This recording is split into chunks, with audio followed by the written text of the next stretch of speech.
Hello everyone, welcome back to my channel. So आज की जो रीडिंग है वो है न्यूमरोलॉजी बेस्ड। तो आज हम देखेंगे नंबर 9 के बारे में, जो कि न्यूमरोलॉजी का नंबर 9 है। एंड इसको कुछ लोग साइकिक नंबर भी बोलते हैं, बेसिक नंबर भी बोलते हैं। सो अगर आपका बर्थ किसी भी मंथ के 9, 18 और 27 को हुआ है तो आप लोग रूल किए जाते हो नंबर 9 से, यानी कि आपका जो साइकिक नंबर है वो है नंबर 9, जो कि बेसिकली प्लैनेट मार्स से रूल किया जाता है। तो आप लोगों का जो नेचर होता है वो बहुत डोमिनेटिंग नेचर होता है। जैसे कि मार्स एक फायरी प्लैनेट है, तो आप लोग बहुत ज़्यादा पैशनेट होंगे, बहुत ज़्यादा फायर होगा।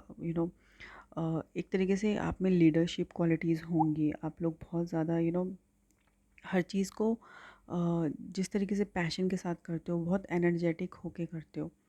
एंड जब तक जैसे बोलते हैं ना, आपको जो चीज़ें जब तक कंप्लीट नहीं कर लेते हो, जब तक आपका टारगेट आप अचीव नहीं कर लेते हो, तो आप कहीं ना कहीं चैन से नहीं बैठ सकते हो। बहुत ज़्यादा टेंस्ड हो जाते हो, बहुत ज़्यादा ओवर थिंकिंग करते हो कि कैसे आप अपने गोल्स को अचीव करें। तो कहीं ना कहीं आपका जो नेचर है वो थोड़ा सा टेंस्ड भी होता है, क्योंकि कहीं ना कुछ आपके दिमाग में चलता रहता है कि व्हाट नेक्स्ट, कि अब मुझे और क्या करना चाहिए। तो इसी वजह से may be you can face headaches, या किसी भी तरीके का कॉन्स्टिपेशन प्रॉब्लम भी आप फेस कर सकते हैं।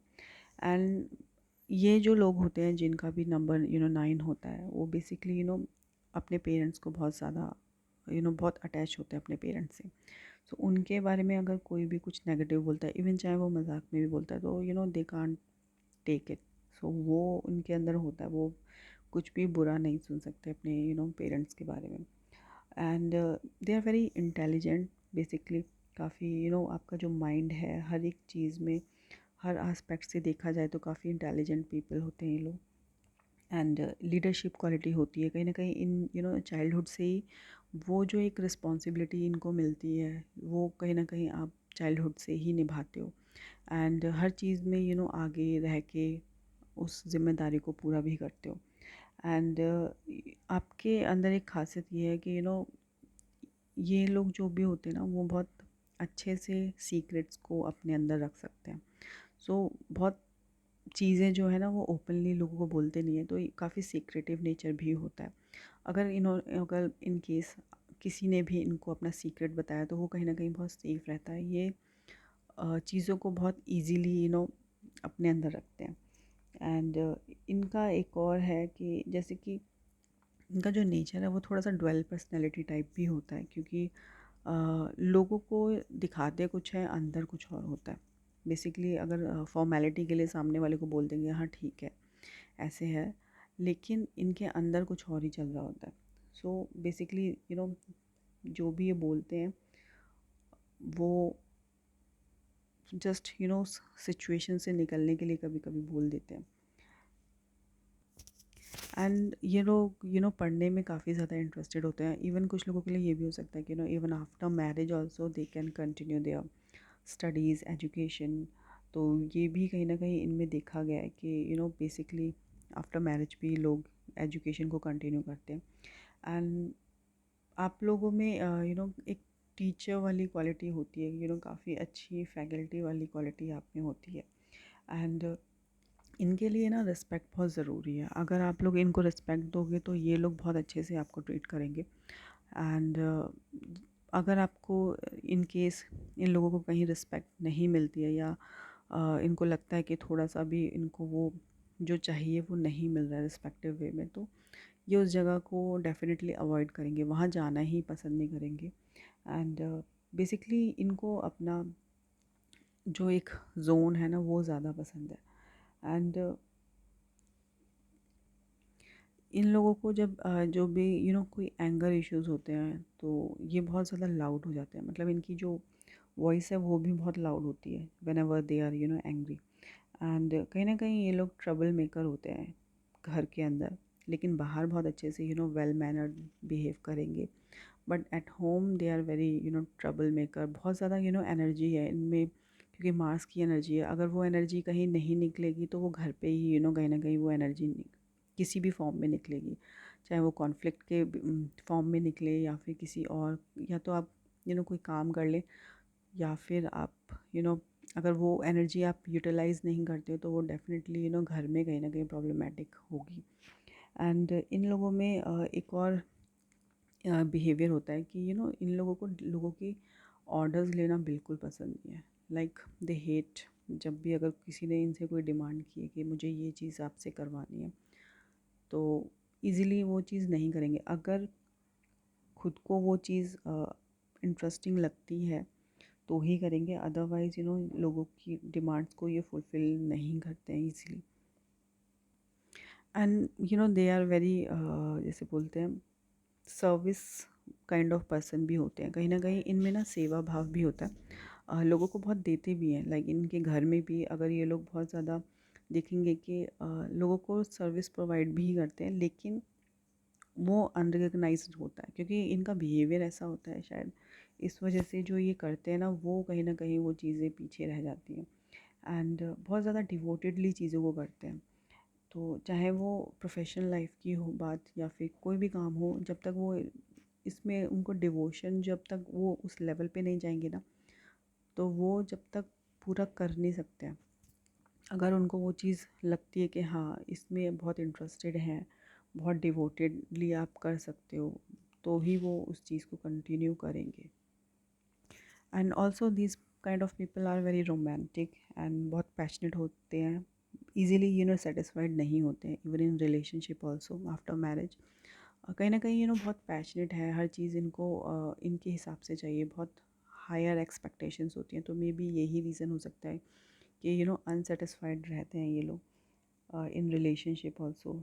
एंड सेट ऑफ पीपल जो होते हैं वो उनसे भी कहीं ना कहीं जो वो इनकी जो एक्सपेक्टेशन है उसके हिसाब से जब चीज़ें नहीं मिलती हैं उनसे, तो फिर डेफिनेटली वो अनसेटिस्फाइड रहते हैं, चाहे वो किसी भी काम की बात हो, चाहे रिलेशनशिप की बात हो।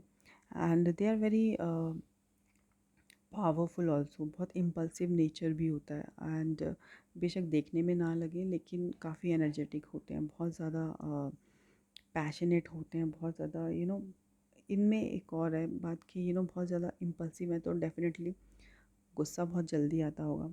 एंड ईज़िली वो सिचुएशन बहुत फ्यूरियस हो जाती होगी। एंड क्राउड में भी कहीं ना कहीं आप इन लोगों को पहचान लोगे, ये लोग ना अलग ही दिखेंगे इन क्राउड ऑल्सो, इनकी एनर्जी अलग ही होगी। तो कोई भी इंसान इनको ईज़िली रिकग्नाइज कर सकता है कि ये लोग मार्स से रूल किए जाते हैं, क्योंकि वो लीडरशिप क्वालिटी है, तो कहीं ना कहीं वो अलग ही दिखेंगे भेड़ चाल में, तो वो जाते नहीं हैं। सो इनका ऑरा अलग होता है। And definitely they can't accept anybody talking negative about them. तो अगर किसी ने भी इनके बारे में नेगेटिव बोला तो डेफिनेटली ये डिफेंड मोड में चले जाते हैं। कहीं ना कहीं वहाँ पे भी आर्ग्यूमेंट हो सकता है, even at home also, families में भी कहीं ना कहीं बहुत ज़्यादा आर्ग्यूमेंटेड सिचुएशन क्रिएट होती होगी। सो वो सिचुएशन कहीं ना कहीं आप लोगों को कंट्रोल करनी है। एंड इन लोगों को लगता है they are very clever, they are very always right, लेकिन ऐसा हमेशा होता नहीं है। एंड कहीं ना कहीं फीमेल्स की तरफ जो इनका बिहेवियर होता है वो बहुत सॉफ्ट होता है। एंड कुछ चीज़ों में इनको ना चीज़ें शो ऑफ करने का भी बहुत शौक होता है। लेकिन जो चीज़ है वो उसको ओवर ना करें, शो ऑफ करने की जो आदत है, सो वो कहीं ना कहीं आपको ध्यान में रखना है। एंड जो भी इनके अंडर काम करता है उनका भी ये बहुत अच्छे से ध्यान रखते हैं। लेकिन proper strictly rules and disciplines को फॉलो किया जाएगा तभी ये कोई चीज़ काम करते हैं, उसमें आगे बढ़ते हैं। लेकिन जो इनके अंडर है अपनी टीम का, अपने कलीग्स का बहुत अच्छे से ध्यान भी रखते हैं। कहीं ना कहीं रिस्क टेकिंग एटीट्यूड भी होता है, जो ऑल ऑफ सडन अगर इनको लगता है कि ये चीज़ करनी चाहिए तो वो चीज़ भी ये लोग करने के लिए बहुत जल्दी डिसीज़न ले लेते हैं और कर लेते हैं। बेसिकली इनको ना अपने टेम्पर इश्यूज़ पे थोड़ा सा कंट्रोल करना है। जो प्रिकॉशंस आपको बेसिकली लेने हैं, तो थोड़ा सा टेम्पर इशू है उसको कंट्रोल करें, एक्सरसाइज करें। And also be aware of accidents, क्योंकि इन लोगों की लाइफ में इन्होंने भी देखा होगा कुछ ना कुछ होता रहता होगा। एक्सीडेंट हो गया या फिर कुछ भी इंजरी हो गई, तो उस चीज़ का इनको ध्यान रखना, अवेयर रहना है। एंड थोड़ा सा even in family also make sure कि आप किसी भी आर्ग्यूमेंट में ना पड़ें, तो वो चीज़ जो है कामली हैंडल करें एंड चीज़ों को लेट गो करना सीखें, सरेंडर करना सीखें। जब भी आप हार्ड वर्क करते हो, इन केस आपको जो चाहिए वो नहीं मिल रहा है, तो इट्स बेटर कि सरेंडर करना सीखें।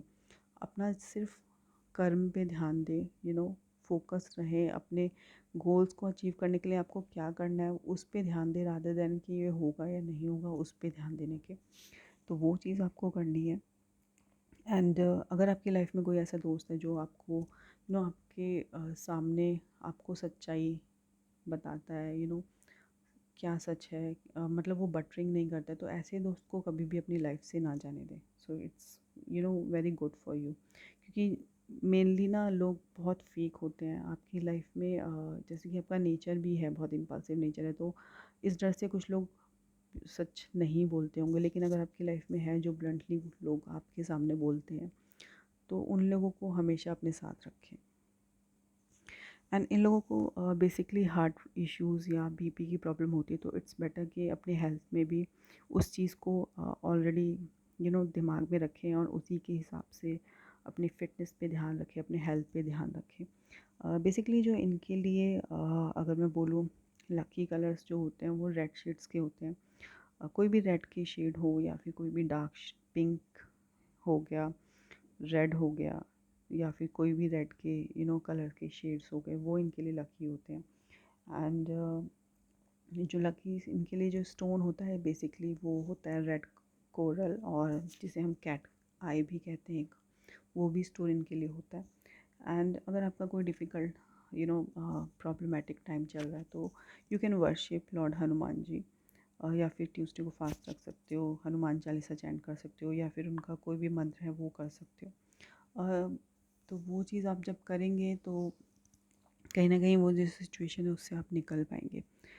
एंड जो प्रोफेशंस मेनली देखा गया है, क्योंकि इनकी जो बहुत जल्दी ही प्रोफेशन में ये लोग आ जाते हैं, क्योंकि चाहे वो प्रोफेशन की भी बात हो, इवन रिलेशनशिप की भी बात हो, तो उसमें भी कहीं ना कहीं ये लोग बहुत जल्दी इन्वॉल्व हो जाते हैं। मैरिज जल्दी हो सकती है, या फिर बहुत जल्दी जॉब कर सकते हैं।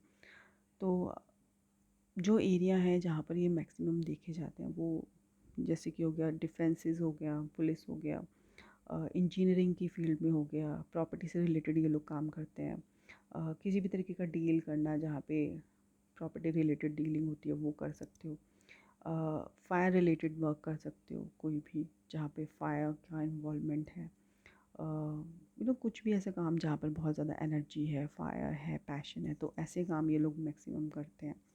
एंड सो ये लोगों को बेसिकली बस यही ध्यान रखना है कि अपने यू नो एंगर इश्यूज़ पे कंट्रोल करना है, और अपनी जो एनर्जी है उसको सही डायरेक्शन में यूटिलाइज़ करना है। फ़िटनेस फ्रीक हो सकते हैं ये लोग, कहीं ना कहीं अपनी फ़िटनेस पे बहुत ध्यान देते होंगे, तो इट्स बेटर कि जैसे कि जिमनास्टिक हो गया, जिम कर लिया, एक्सरसाइजेस कर ली, तो वो चीज़ों में भी आप लोग बहुत इन्वॉल्व हो सकते हो। इवन कुछ लोगों के लिए हो सकता है ये प्रोफेशन हो, या फिर ऐसे जगह पे जहाँ पे कॉन्फ्लिक्ट को, प्रॉब्लम्स को सॉल्व किया जाता हो, जहाँ पे बहुत ज़्यादा प्रॉब्लमेटिक सिचुएशंस होती हो, मतलब फायरी एलिमेंट है वो किसी भी फॉर्म में हो सकता है, तो कुछ ऐसा काम भी आप लोग कर सकते हैं।